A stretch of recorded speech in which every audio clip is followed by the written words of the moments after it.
Hey guys, welcome back to Dream Analytica. Today we're going to talk about using AI in dream analysis, whether you should use it, whether you shouldn't use it.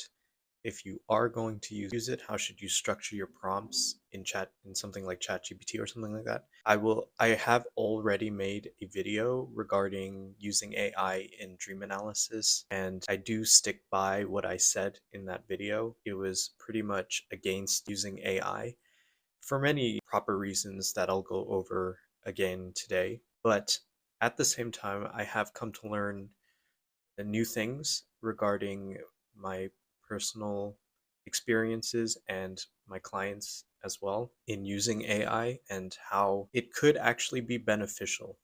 But let me get into that in a deeper sense. So first and foremost, should you use AI? Again, I made a video about it and I did recognize it as not being particularly healthy to use AI in dream analysis. And my reasons were simply due to the fact that you are such a unique individual and the AI cannot possibly come even close to knowing the full extent of you and your experiences and your history. And that is exactly what dreams offer us. It could take an individual from when you were in high school or middle school or even kindergarten, and you would have to feed it all of that information. And even with all that information that you feed the AI, it can't understand or comprehend meaning. Like, what does this person mean to you? Like, it can tell you in a general and broad sense the symbolic interpretation, which again is absolutely fine if you have an archetypal or symbolic dream, something that may not pertain to you directly. And I go over what I'm talking about in terms of that. But in short, you can have archetypal dreams, meaning you may not have a specific association to that object or symbol in your dream, and it's more of an archetypal one where it's connected to the universal meaning, such as if you see Jupiter or Saturn in your dream, you've never been to Jupiter or Saturn, so you don't really know or have a personal association. It might not even be relevant in your culture. But as a universal sense, that symbol will have a universal meaning. And that's what we mean by archetypal dreams. So using ChatGPT for that or AI for that makes absolute sense. And you should actually try and find what the symbolic meaning is in a general sense if you have no personal association. So that's what I meant. And that leads me into when you should use ChatGPT. I think it's really good to use in the very beginning of analysis. The reason why is because when you start to take your dream seriously, and if you are working with an analyst or not, but the day you start taking your dream seriously and you have a dream that night, that's a very important dream. It shows you the beginning of your journey because it's like you've woken up and your unconscious picks that up and then offers you a very symbolic dream about the beginning of your journey. Like one really good dream that I had from a client was that he was beginning to descend into a cave, but he didn't enter it yet. But that was, and on top of the cave, there was a triangle symbol, like the symbol for enlightenment, but he didn't enter that cave. But that kind of dream, like in a symbolic sense, you can understand like ChatGPT might spit out an interpretation that might resonate with that dream because it's an archetypal one. It's like the beginning of a journey. So ChatGPT might spit out something like, yeah, the cave means you're unconscious, and the triangle might symbolize the descent into the underworld, and so on and so forth. And ChatGPT might actually come really close to that because you have no personal association to those things. But then the problem arises when you start to get going deeper and deeper into your psychology. So as you interpret your dreams correctly, you get to a deeper level because the a general rule of thumb is dreams only tell you what you do not know. So the dreams are your unconscious giving you messages or information about aspects of yourself, about the universe, about life in general that you don't know. And that's why we have dreams. It compensates for our conscious attitude. It's a self-regulating mechanism. So the dreams will give you information that you do not know. So once you interpret a dream correctly, you now know, therefore doesn't necessarily need to give you the same message again. So it will give you harder messages, more complicated, more abstract, more deeper, meaning you go further into your unconscious, further back into your memories about people, places, things that really struck your core, your emotions, your feelings that you have long forgotten, and it'll bring those up. That's where, and you can experience this on your own as you use ChatGPT over time, which many of my clients have experienced, is the interpretation that ChatGPT spits out is no longer relevant. It becomes like empty. It quite literally feels empty inside. Like you start to feel like, okay, like any if it, if I fed the ChatGPT this dream, and another person from the opposite corner of the globe feeds a similar dream of their own, it's going to spit out quite similar interpretations.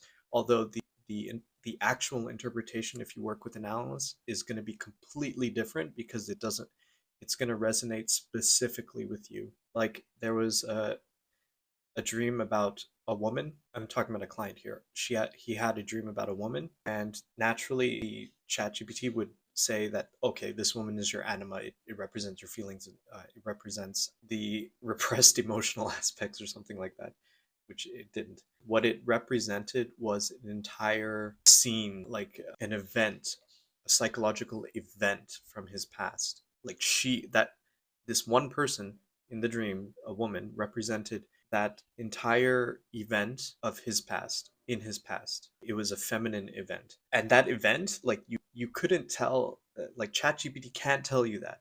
The realization comes from the dreamer themselves. The dreamer is the one that creates the interpretation, not the analyst, not ChatGPT. It has nothing to do with that. It's the dreamer who, when they start speaking about their dream, when they start to figure out the associations, you can almost see a light bulb go off, and they start to make these chain associations, and they're able to come up with their own interpretation specifically to them, because I couldn't tell them what that event meant to them. Neither could ChatGPT. Couldn't make those associations for you. So that's where, so again, to summarize, in the beginning, it's perfectly okay to use ChatGPT, and then I'll help you get into how to structure your prompts after this. So it's definitely good to use in the beginning.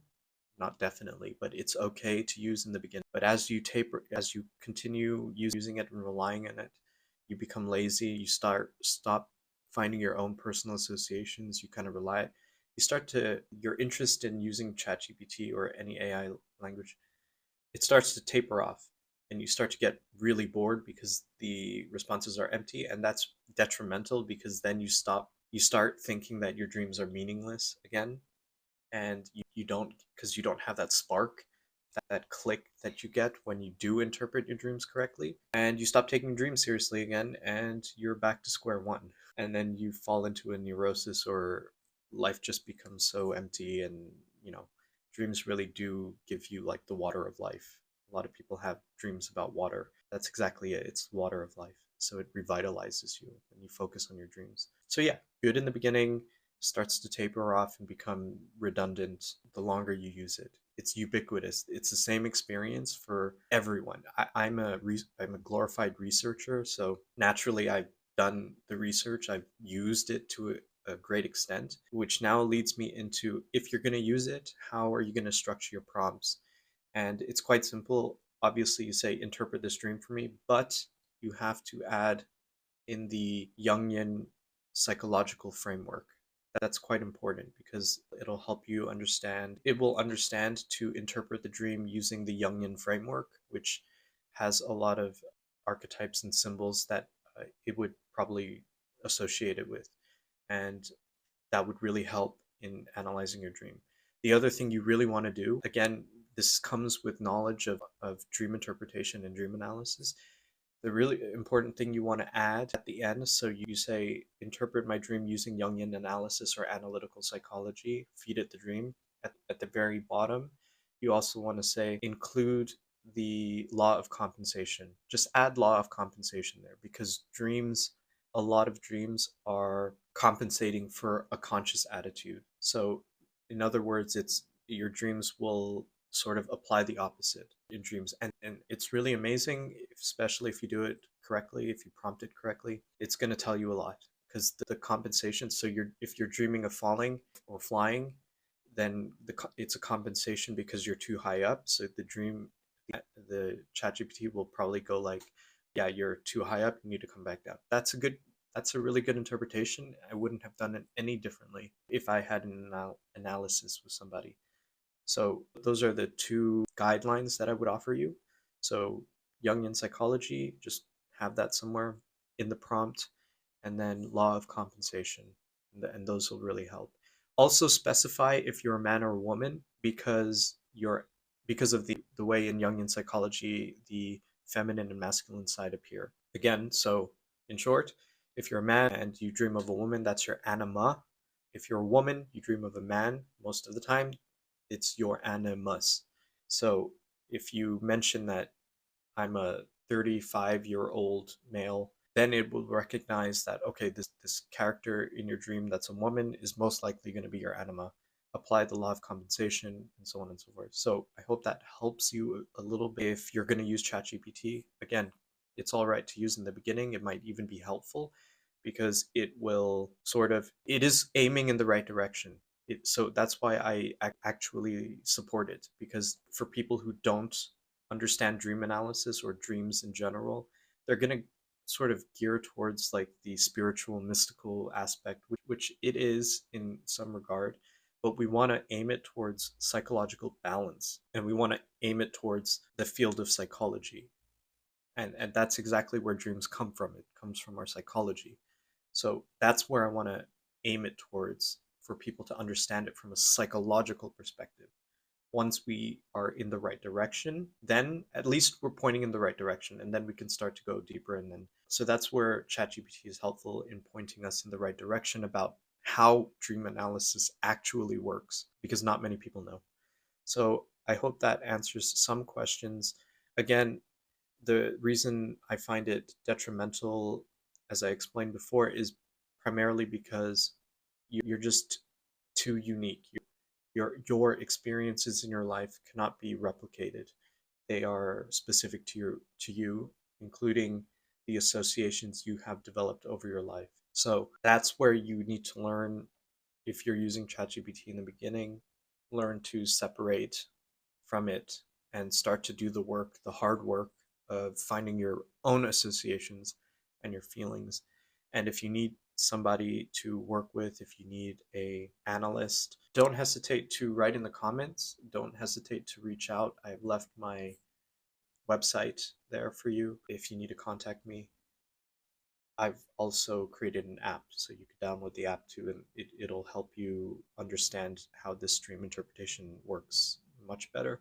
It also provides a whole set of symbols that you could read off of to try to understand the symbols in your dream as well, in an archetypal sense, obviously. Okay, well, that's all I have for today. Thank you so much for watching.